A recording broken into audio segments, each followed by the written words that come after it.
Welcome to the December edition of Northeast Journal. I'm your host, Joe Cullen. Coming up in the next half hour, we're going to take a look back at some of our favorite stories from 2015. And we might just have a couple of holiday treats, too. All that and more is straight ahead on Northeast Journal.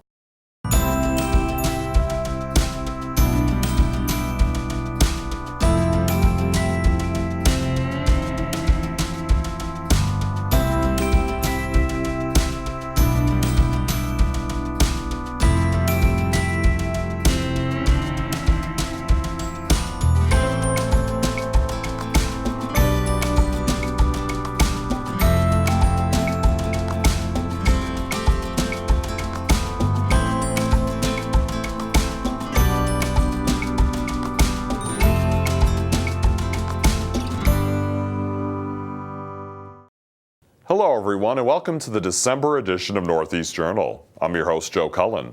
Every month on Northeast Journal, we give you an inside look at the people and places that make up the northeast section of the Twin Cities. It's hard to believe, but 2015 is quickly coming to an end. It's been a busy year here with lots of interesting stories and interviews on Northeast Journal. Over the next half hour, we're going to take a look back at some of our favorite stories from this past year. First up, the library in White Bear Lake was closed at the beginning of 2015 for a major renovation project. We were there during the remodel as well as the grand opening. Let's check it out. So excited to be here. I haven't been for a while, so the progress is dramatic. I think the most exciting thing for me is the natural light in the building, and the windows are really beautiful. A library is the heart and soul of a community, and it's access to information that you wouldn't necessarily be able to get somewhere else. Rooms that we have over here where you can have a book club, you can have a meeting, you can have it as a study space. It really meets the needs of all of the community, and it's open access.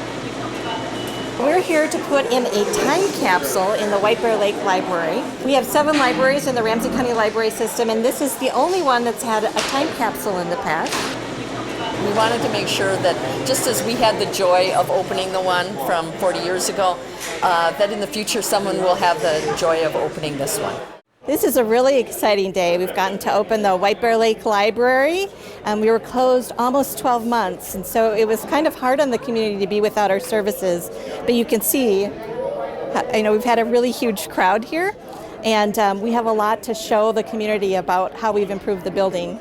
After 40 years in the same building, it was time for a renovation project at the White Bear Lake Library. The project created over 3,700 new square feet, an expanded and redesigned children's area, 8 new study rooms, and much more. A grand opening was held in mid-April that hundreds of residents turned out for. The morning began with speakers, including Kim Vanderwall, who is the chair of the Ramsey County Library Board. We want to thank all of you in White Bear Lake who have donated, shared your ideas, advocated for this library, and made it such a vibrant cornerstone of your community. You guys rock. One of my favorite stories was in our April show. We went to the Inspiration Performing Arts Center in Matamidi to meet Michaela Holmgren, a young woman with Down syndrome who is an accomplished dancer. The story received some awards and even a nomination for a Midwest Regional Emmy. Let's take a look back at that story. Everything about Michaela Holmgren's dancing is inspirational, from her movements to her technique to her expressions. It's fitting then that Michaela trains at the Inspiration Performing Arts Center in Matamidi, since it has inspiration in its name. This is my passion because dancing makes me happy. Michaela has Down syndrome, and even though her parents wanted to give her every opportunity possible, they had no idea that she'd ever become an accomplished dancer. Having a child with special needs, there's a lot of, she was actually born quite early with a lot of medical issues, and you're looking at this little 4-pound baby going, what is her future going to be like? And it's amazing to see that with all the surgeries she has had when she was a baby, to see how strong she is now. is a miracle in itself. When Michaela was about 4 years old, her parents, Sandy and Craig, thought dancing might be a good outlet for her. So many times when you have a special needs kid, you're kind of on a separate or a different road, not necessarily a bad road, but just a different road. And this is a chance for her to be, a part of an activity that includes everybody, and she can participate and hold her own with everyone else. Michaela has trained at a number of schools, with the last couple of years being at the Inspiration Performing Arts Center in Matamidi.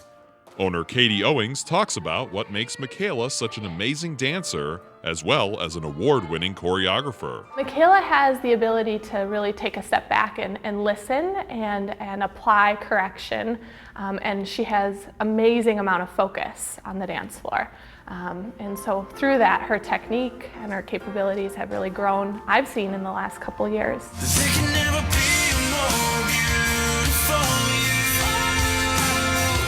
Many kids lose interest in dance somewhere along the way, but Michaela's parents noticed that not only was she still passionate about dance, she was beginning to win awards for it. Some of the comments, from even the judges, from independent people, judges' favorite for the smile and the passion and things that she brings out during a dance.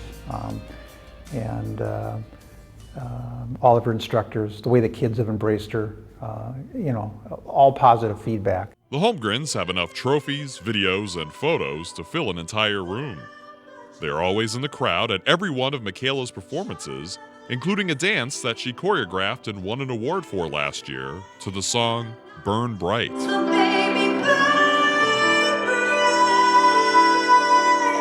It brings me to tears quite a bit, watching her do what she needs to do, and especially when she's dancing and just nailing her whole dance. And a lot of times I have to go back and watch the video again just to see what she did, because I can't see through the tears. For Owings and the other instructors at Inspiration Performing Arts, Michaela is a model student. She has this way of illuminating people all around her, and lifting others and encouraging others and inspiring and empowering. And in fact, she's a mentor here at the center, so she gives back, not only through her dancing, but in other ways of service. Michaela loves sharing her expertise with younger dancers. I like little kids, but I always mentor the small children on Mondays.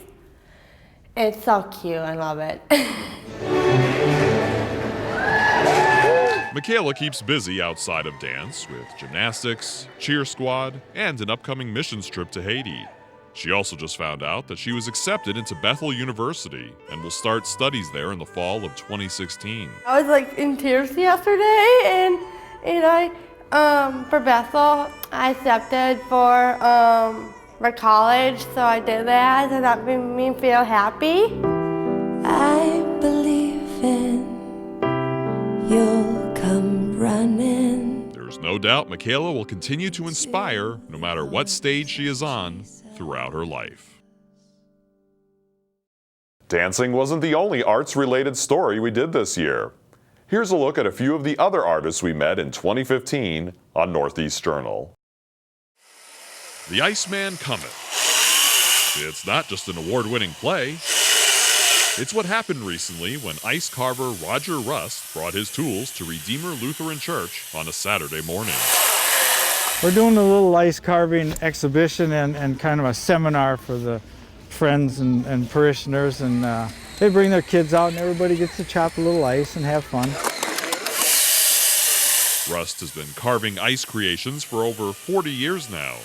For the last 3 years, he's been coming out to the Ice Block Party at Redeemer Lutheran Church in White Bear Lake. This year, he made animals, including a dolphin and a seahorse. I've done them over the years, and so I can do them quickly, and what I decide to do is something that I know how to do pretty well. And that way I can go from start to finish in about 20 minutes, so people aren't standing and waiting and watching. They see it all happen all at one time. You get an outline so you know what to cut off, and then once you get it all blocked in, then you start rounding it off and put the detail in. Most of this can happen with a chainsaw, And if you really want a lot more detail, then I got a little die grinder that I can use and stuff like that. What is it? As long as they'll keep having him, Rust plans to return to Redeemer Church every winter for the ice block party. It's just fun to be out here with the people, and it's a wonderful event, and I hope it can continue and people enjoy it. And that's my reward, is to be able to help people just have fun doing something that they don't normally get to play with. You know, you get ice cubes, and this is kind of nice. You can't go to a lake and chop out a block of ice, so it's really a nice event. It's not always easy to find a hobby after retiring. Not only did White Bear Lake resident Gary Dawson discover a hobby he loved after he left the workforce, he was able to turn it into a business. He tells us what he loves about creating stained glass masterpieces. I think it's just the beauty of it, you know, the variety of colors, the mix and matching of the colors, and there's a lot of different textures. I mean, you can tell even in what I've got here, here's one without any color, but the textures is what makes it. Dawson first learned about stained glass through a community college class and has since become a master through trial and error. Yeah, little by little you start to learn. You learn what angles you can cut and what you can't cut, and you're less aggressive, because the more aggressive you are, the more you break. So it's a learning process, and it's like anything else in any trade work. You just get better as the more you do it. Dawson creates pieces for clients as well as for his family. His home is decorated in many of his creations, including one that is his favorite. I've got an eagle, and I introduced a lot more color into it than an eagle would normally look like, because normally they're just kind of black and white. But I introduced some blues and grays, and it was fairly complicated, but it really rewarding. If you're in the market for unique, limited run art, then Emily Gray Kohler is the artist for you. I'm a printmaker, and I work predominantly with color reduction woodcuts as well as collagraphs and monotypes. I've done the gamut of printmaking, but my kind of equipment and facilities allow me to do that. And I mostly create work that has to do with the environment, ecology, land use concerns, that sort of thing. Kohler tells us a little bit about the printmaking process. I would carve away what I wanted to stay white, so the petals on this flower and the petals on the trillium. And then I would ink the surface with the next lightest color. In this case, it would be the yellow. And then I would print that onto as many pages as I hope to get, plus some for screwing up. And then I would carve away what I want to stay yellow from the same block of wood. So at that point, I can't go back and print the yellow, so I'm committed at this point. And then I print the next lightest color, green in this case, and then carve away what I want to stay green, print the next red, this burgundy red, carve away, and then print the black. It's time for a short break. We'll be right back with more of our year in review in just a few minutes. Here is a little holiday treat in the meantime to tide you over. I'm dreaming of a white Christmas, just like the ones I used to know, where the treetops glisten and children listen to hear sleigh bells in the snow. I'm dreaming of a white Christmas, with every Christmas card I write. Welcome back to our 2015 Year in Review edition of Northeast Journal. In May, we had the opportunity to meet some White Bear Lake residents who have some pretty creative ways of making a living. Take a look. A lifelong love of horror movies and technology drove White Bear Lake resident Mike Peterson to recently create his first feature film. It's called Insectula, and much of the movie was filmed right in White Bear Lake. Peterson, who wrote and directed the movie, tells us what it's about. A planet of monsters. Starts on a planet of monsters somewhere in the galaxy or in the universe, and a creature comes from that searching other planets, looking for a good source of blood, and it's essentially a giant mosquito type demon thing, and happens upon Earth because of the increased CO2, and mosquitoes are drawn to CO2, and with global warming, you thought, well, that would attract a really big mosquito, and so it lands on Earth and starts attacking White Bear Lake here, and then moves on to St. Paul for greener pastures. Lobo, would you help me, Lobo? Insectula proved to be a family affair, as Peterson's daughter was a lead actress, and his wife, Danielle Cezanne, who works for the White Bear Center for the Arts, produced the film. I just saw that it had potential, and I thought, you know, I help artists grow, and I help them achieve their dreams, and I thought, why shouldn't I help my own husband? At a certain point of filming, it hit Peterson that he may have been thinking about this movie his whole life. I did a shot of the first bank building, and I had the creature land on that, and then I realized that, oh yeah, I used to, when I was little, I used to look at the skyline of St. Paul from the end of my block, and I used to imagine a creature on the first bank building. Insectula took about 4 years to complete. The film was screened at the theaters at the Mall of America to sold-out crowds, which gave the filmmakers the chance to see how audiences would react to their movie. Everybody likes something different about it, or everybody laughs at a different part of it, or they think some parts, and sometimes it's surprising, like you don't even think something's that funny, and then somebody else thinks it's hilarious. Peterson and Cezanne are currently submitting Insectula to film festivals around the world and are selling DVDs on their website. Peterson believes it's a movie that has a wide potential audience. If you're a fan at all of kind of tongue-in-cheek movies, or I think any sci-fi nut would probably like it, and I think it's got just a lot of references to, tons of references to other movies, and little parodies and stuff. So I think it's a fun film. To learn more about Insectula or to buy a DVD, visit insectula.com. Telling people you design costumes for individuals who like to dress up as cats isn't always immediately understood. Every single time I tell somebody what I do for a living, they look at me like I have no clue what you're talking about, like I'm speaking Spanish or something. And so I kind of just explain, it's like, yeah, I make mascot costumes. You know, that's the easiest way to do it. For sports teams? No, just for people that want one. White Bear Lake's Eric Stevens is what is known as a furry, which is a person who likes to dress in animal costumes like cats. They often meet up at conventions and other gatherings in their costumes.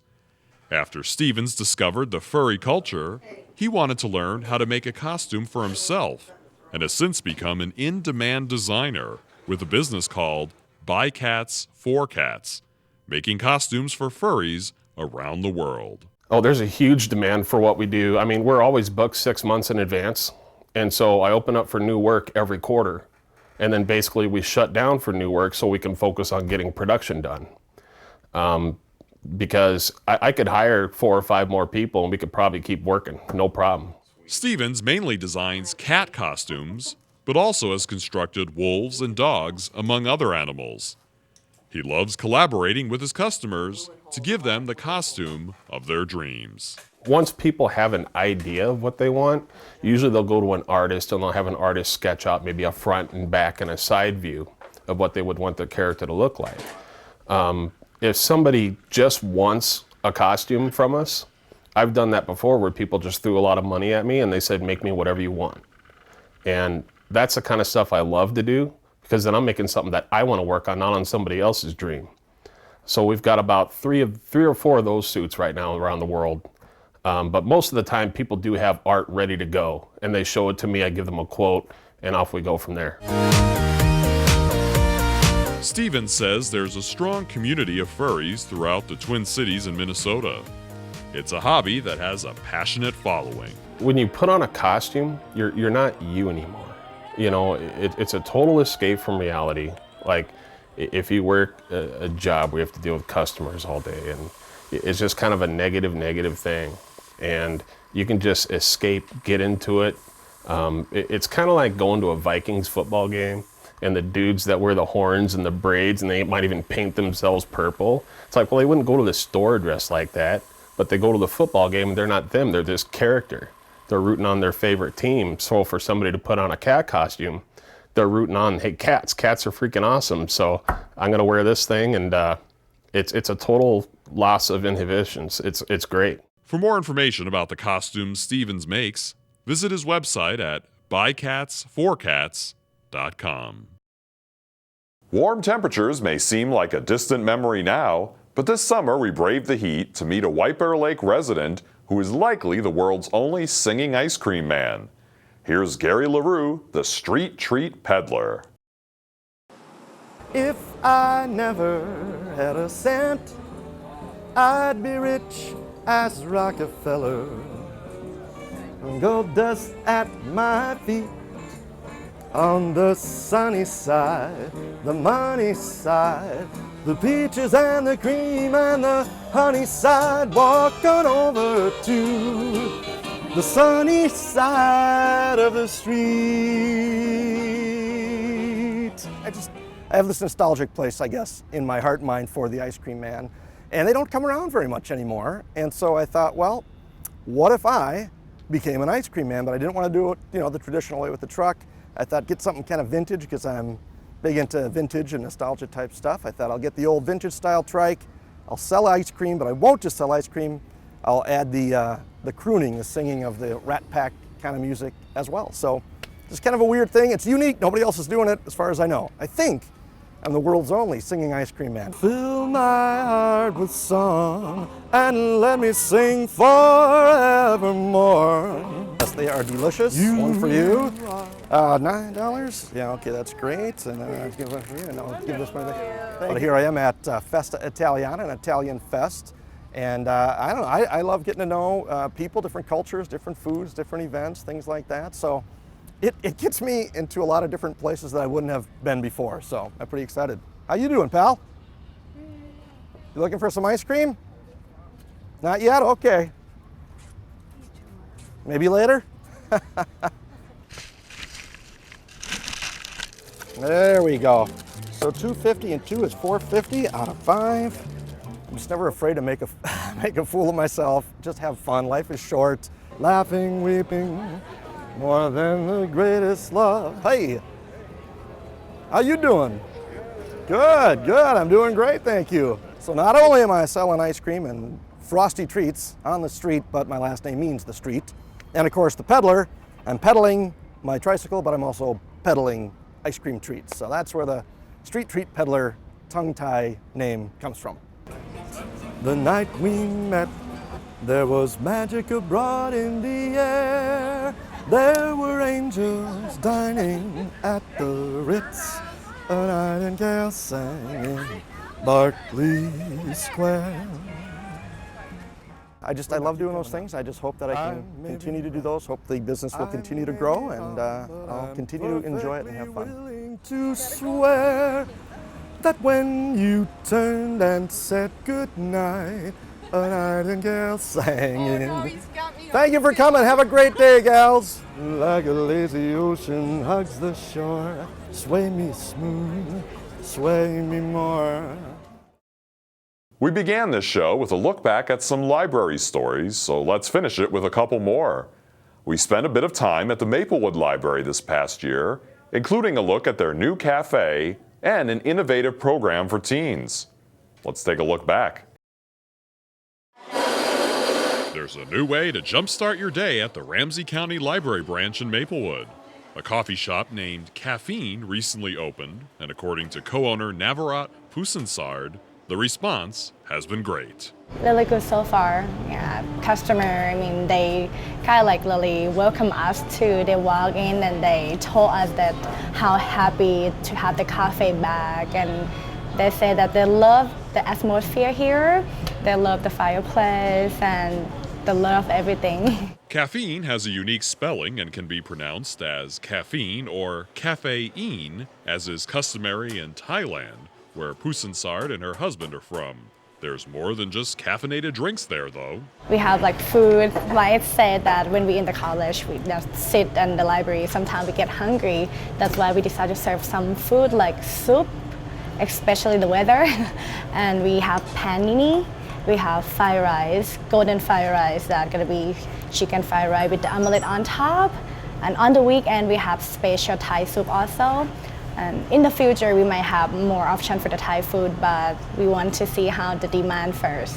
There's also a collection of gifts available for purchase at Caffeine. The owners hope to be in business at the Maplewood Library for many years to come.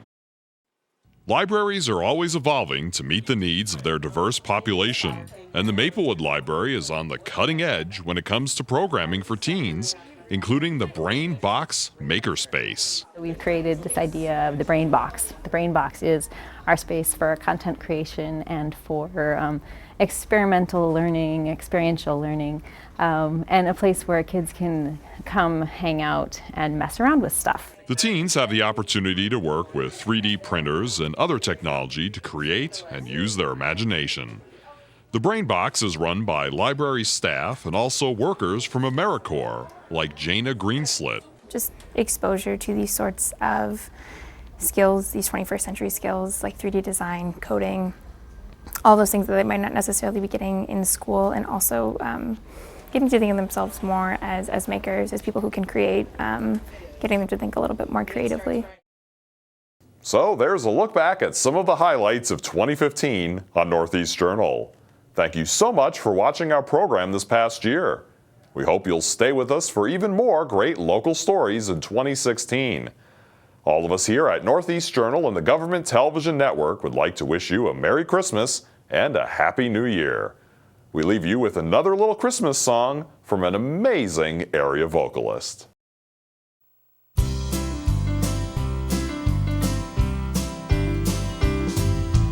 Here comes Santa Claus, right down Santa Claus Lane. Vixen and Blitzen and all of his reindeer pulling on the reins.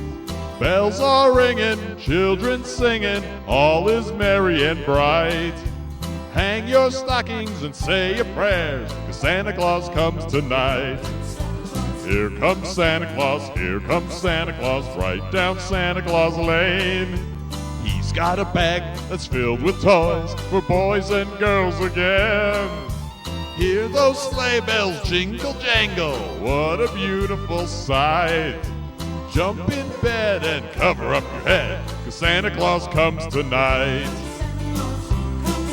Oh yeah!